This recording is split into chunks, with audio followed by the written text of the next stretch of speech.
Olá, gente, estamos aí de novo, novamente juntos para mais uma história, né? Vamos lá? Hoje a história vai ser sobre o supercarro. Não posso dizer que este vídeo é a cereja do bolo da saga Memórias de um Ex-Mecânico de Rua, pois virão outras histórias bastante interessantes, mas esta é a minha favorita. No final da década de 80, pensava que só existiam supercarrões nos filmes americanos, até passar pela experiência de ver, consertar e dirigir e curtir um deles. Confiante de que o meu carro TL estava com a manutenção em dia e a mala estava repleta de ferramentas, peças, correias e etc., fui para Niterói de manhã cedo na expectativa de encontrar algum carro para consertar pelo caminho ou, quem sabe, por lá. Poucos quilômetros depois que entrei na rodovia, vi um carrão enorme parado no acostamento, do outro lado da pista. Retornei no viaduto mais próximo, onde hoje fica o piscinão de São Gonçalo, e parei atrás desse Muscle Car. Muscle Car. Vi no canto da direita da tampa da mala um logotipo cromado e com letras itálicas em relevo, onde estava escrito Chevelle Malibu. Recuperando o fôlego, pois nunca tinha visto um carro de passeio monstruoso como aquele, fui até o motorista que estava distraído olhando para o motor e me identifiquei como mecânico, perguntando o que tinha acontecido. O dono do carro me falou que mora em Copacabana, na Avenida Atlântica, de frente para o mar, e que estava indo visitar sua fábrica de móveis em Itaboraí, quando percebeu que começou a fazer muita fumaça vinda do motor. Ele olhou para o marcador de temperatura e estava com o ponteiro no máximo. Ele parou o carro imediatamente e viu que o radiador estava seco.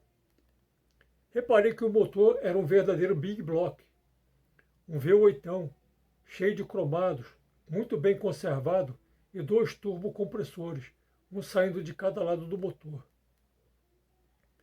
O carro era muito mais largo do que um Opala, por exemplo, bastante comprido e muito baixo, da altura da minha cintura, pois a capota conversível estava abaixada.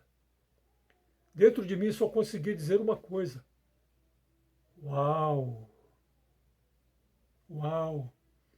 Justamente para essas situações, sempre carregava um galão de 5 litros de água na mala do carro. Despejei a água no radiador e, sem ligar o motor, vi que estava vazando muita água pela bomba d'água. Elogiei a atitude daquele motorista de ter parado o carro imediatamente assim que o motor começou a ferver, antes que o prejuízo fosse muito, muito maior. Depois de dar a certeza de que o vazamento era mesmo na bomba d'água, cocei a cabeça, falando para o dono do carro que não tinha como consertá-lo, pois esses carrões eram raros no Brasil e que seria impossível encontrarmos aquela peça, mesmo que fosse numa autorizada Chevrolet. Mas, para minha surpresa, o dono me revelou que o seu mecânico já havia orientado desse vazamento da bomba, mas era um vazamento pequeno e que poderia até viajar, desde que mantivesse o nível da água sempre completado. E que, antes que o problema se agravasse, deveria encomendar outra bomba d'água igual àquela, lá dos Estados Unidos, e que ele encomendou essa bomba e que ela já havia chegado, mas estava na sua casa, lá em Copacabana. Só que agora o vazamento aumentou bastante, devido ao desgaste. Elogiei mais ainda a atitude daquele motorista e falei que deveríamos levar aquele carrão para a minha casa, onde teria um ferramental melhor, espaço e tranquilidade para fazer o reparo, enquanto ele iria em Copacabana trazer a tal da bomba. Aquele carrão todo deveria pesar uns mais de 2 toneladas, e mesmo tendo um cambão na mala da TL, não sei se conseguiria rebocar, pois era pesado demais, e quem iria ficar com o motor estourado seria eu. Então enchi o meu galão e consegui mais 2 galões de água ali por perto, totalizando 15 litros. Como esses carrões antigos não trabalham com sistema de refrigeração pressurizado, deixei sem a tampa do radiador para que não formasse pressão e o vazamento fosse menor, e enchi todo ele de água. Falei para o motorista andar mais ou menos 1 quilômetro e completar a água. Depois mais 1 quilômetro e completar de novo a água. E assim sucessivamente até chegarmos onde eu morava. Todos os meus vizinhos ficaram abismados com o tamanho daquele carrão, principalmente porque ele era conversível e estava com a capota abaixada. Era um carrão que chamava muita atenção, não tanto pelo tamanho, mas por ter tantos detalhes cromados e bancos de couro da mesma cor que o carro, ou seja, um verde azulado. Ou seria um azul esverdeado? Sei lá. Sugeri para ele ir lá buscar a bomba, enquanto eu fazia a desmontagem da bomba d'água defeituosa. O dono do carro chamou um táxi e, sem perda de tempo, partiu para Copacabana. Depois que o dono do carro foi embora, juntou um monte de curiosos em volta do carro. E eu fiquei pensando que jamais havia sequer chegado perto de um carro desses. Talvez tivesse visto algum desses filmes americanos, quanto mais botar a mão para consertar. Depois de muito estudar a melhor forma de desmontar a bomba, descobri que tinha que soltar a carenagem do radiador, que envolve a enorme ventoinha metálica.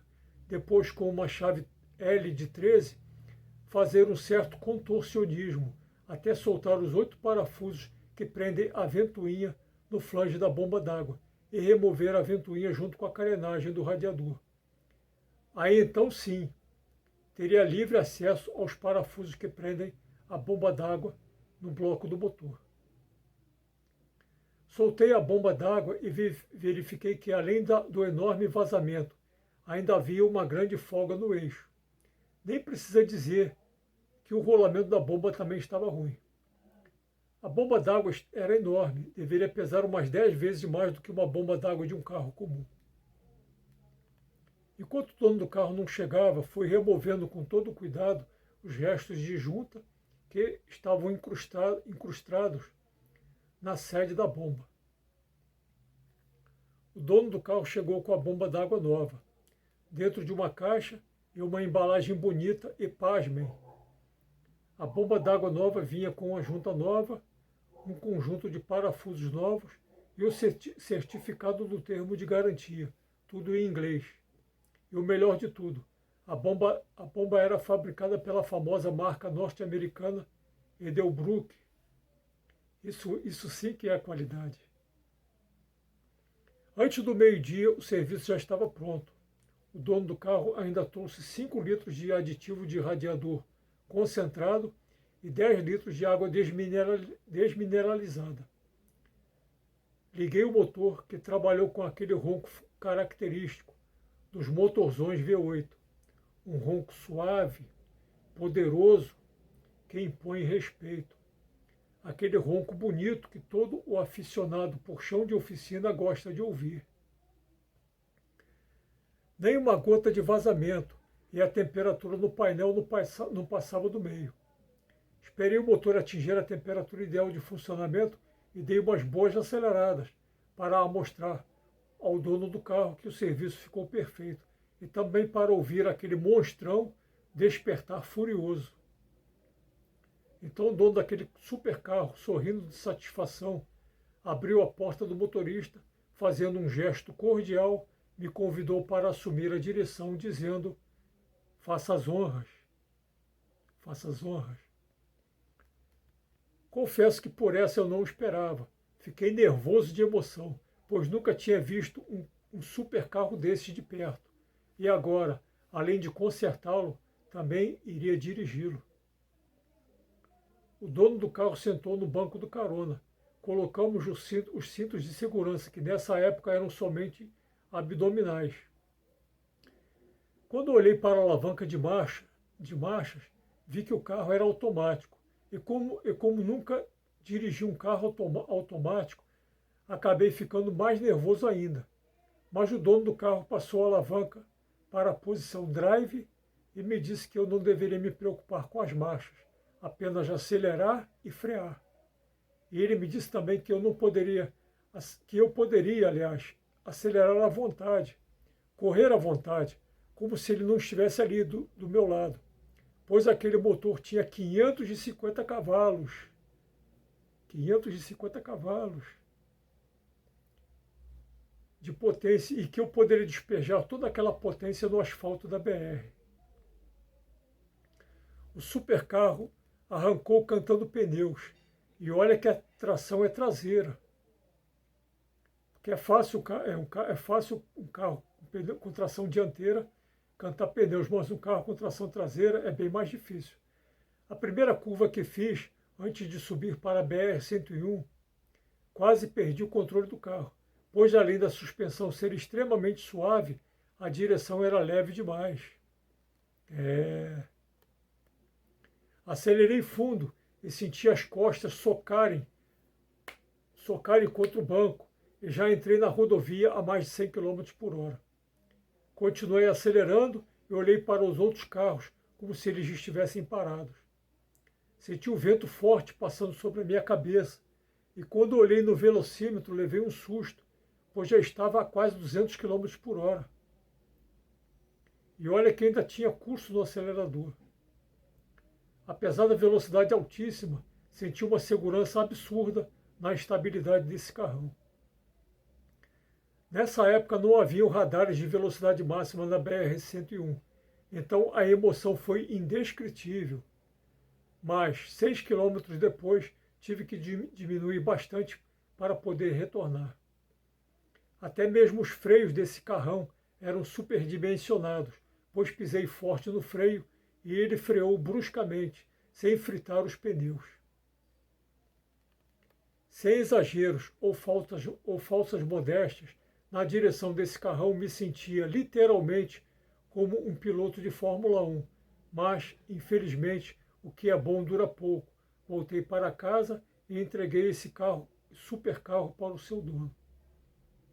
Ele elogiou o conserto que fiz, elogiou a minha ousadia em dirigir daquele jeito e me pagou o valor combinado. Confesso que fiquei triste quando vi aquele supercarrão indo embora. As minhas pernas tremiam de emoção por ter dirigido um carrão daqueles. Pena que foi a única vez, pois nunca mais dirigi um supercarro como aquele. Já dirigi outros carros bastante potentes, como um Opalão 6 canecos, um Ford Landau e um Dodge Dart, ambos V8, mas nenhum deles se compara com aquele Muscle Car Chevrolet Malibu. É uma pena, meus amigos, que eu não tenho nenhum registro desse episódio. Não fiz nenhum registro desse episódio. Fazer o quê? Fiquem com Deus.